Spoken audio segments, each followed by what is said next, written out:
Sikiliza tafsiri ya Qur'ani tukufu na Ustaz Khan. Surat al-Fatiha ni sura ya kwanza ya Qur'ani, ina aya 7. Bismillahirrahmanirrahim. Kwa jina la Mwenyezi Mungu mwingi wa rehema mwenye kurehemu.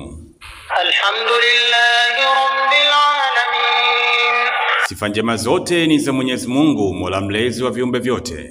Arrahmanir rahim.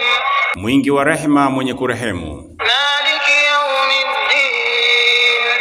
Mwenye kumiliki siku ya malipo. Iyyaka na'budu wa iyyaka nasta'in. Wewe tu tunakuabudu na wewe tu tunakuomba msaada. Ihdinas siratal mustaqim. Tuongoze njia iliyonyoka. Siratal ladhina an'amta alayhim ghayril maghdubi alayhim